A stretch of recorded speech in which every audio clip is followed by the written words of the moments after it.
Hi everyone, I hope you're doing well today. In this video, we're going to look at some possible problems with Clifford's reasoning and the ways he might try to respond. So we're going to start this video just by reviewing what Clifford's argument is for evidentialism, and then we'll look at some possible problems and ways he might try to deal with those problems. So let's remind ourselves what his reasoning is. He says, when a belief has a significant impact on the lives of others, it is morally wrong for us to form a belief without sufficient evidence to back it up. This is supported by the examples of the ship owner and the accusers. Then he says, now we can generalize to other cases because all beliefs have a significant impact on the lives of others. Thus, it is always morally wrong to form a belief with insufficient evidence. All right, so let's consider the first kind of worry. Someone might object by saying, well, the ship owner and accusers, they are morally blameworthy in those examples. But maybe it's not because they lack sufficient evidence. Maybe it's just because their belief was false. The ship owner believed that the ship would be safe, but it wasn't. The accusers believed that this religious group was kidnapping and indoctrinating children, but they weren't. And maybe that's why what they did was wrong in this scenario. All right, so this challenges Clifford's support for premise one. It says these examples, these cases, we can explain why something is morally wrong here without appealing to this evidentialist idea.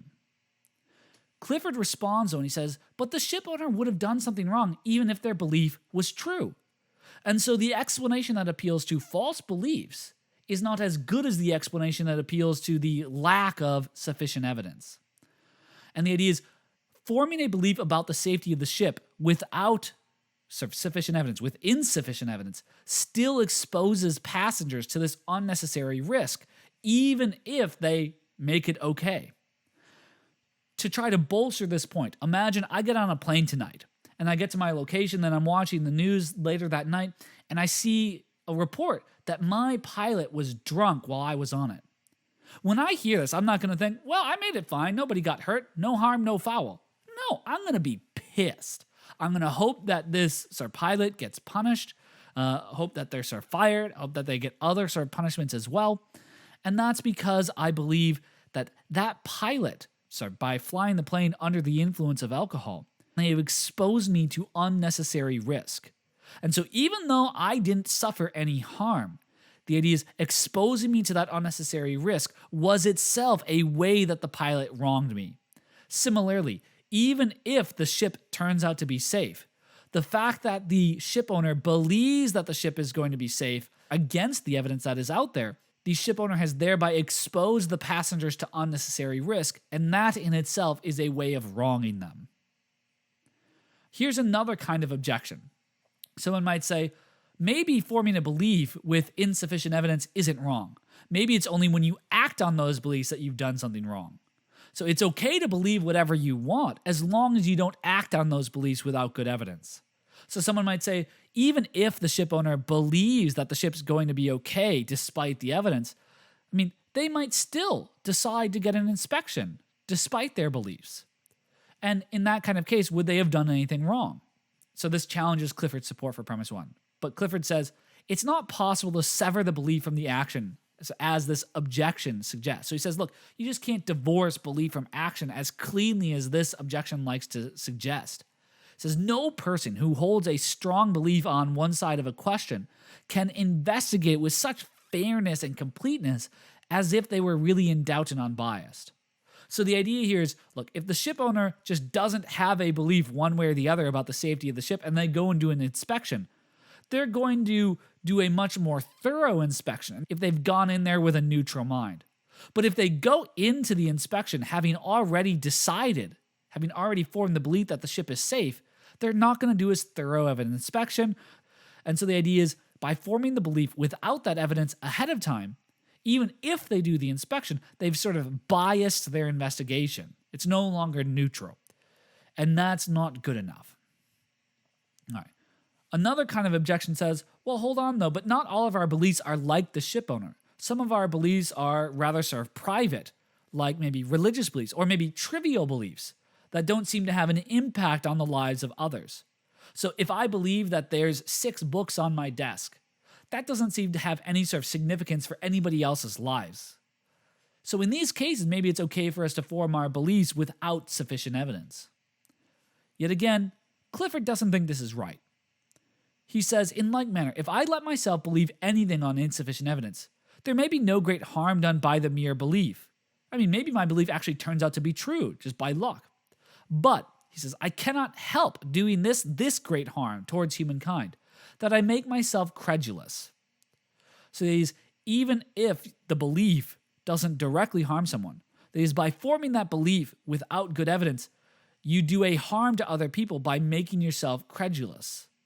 The danger to society is not merely that it should believe the wrong things, but that it should become credulous and lose the habit of testing things and inquiring into them, for then it must sink back into savagery. The idea is, if you form a belief without evidence, that belief might not hurt anybody. But by doing so, you strengthen a habit of accepting things without good evidence to back them up. It makes it easier for you to just Google something and sort of accept what Google tells you without any real good evidence to back it up. And insofar as you get into that habit of forming beliefs and just sort of accepting what things say without any good evidence to back it up, those later beliefs you form, they might affect other people. And so the claim here is every belief might indirectly sort of affect the lives of other people in this way, through this sort of chain of events. All right. Then there's this objection that says, but look, sometimes forming these beliefs without good evidence behind them, sometimes they can actually have beneficial consequences as opposed to harmful consequences. So even if they do significantly impact other people's lives, it might significantly impact other people's lives for the better. So here's an example. I probably believe better things about my own children. I probably believe that they're smarter, kinder, better at sports than the evidence really suggests.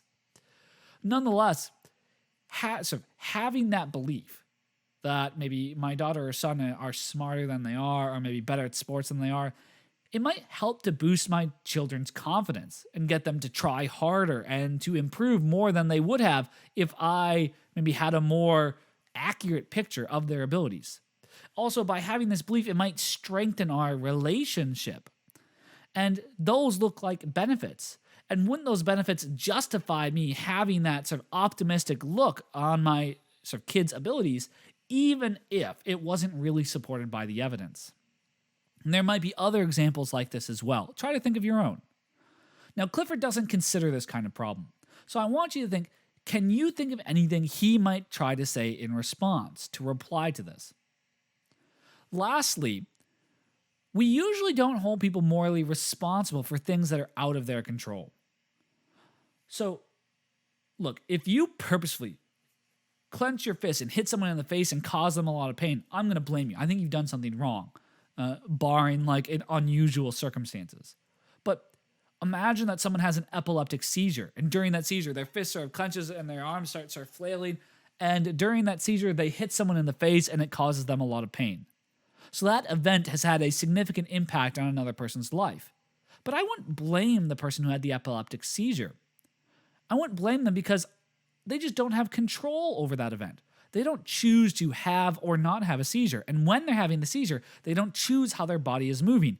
And so I don't blame them for what happens that is out of their control. Now, someone might argue that, similarly, we don't have control over the things we believe. And if we don't have control over our beliefs, we can't blame people. We can't hold them morally responsible for those beliefs. And look, the idea here is we just can't choose to believe or not believe something at will. I believe that the lights are on in this room, but I can't just sort of turn my belief off and all of a sudden decide, no, I'm going to believe that the lights are off. Even if you offer me $1 million, look, I can lie and tell you that I believe that the lights are off. But even though I see that I really want to believe that the lights are off, I can't just choose and say, okay, now I don't believe that the lights are on. I just don't have that kind of control over my beliefs. So can you really hold me morally responsible for beliefs if I don't actually get to choose directly what I believe or don't believe?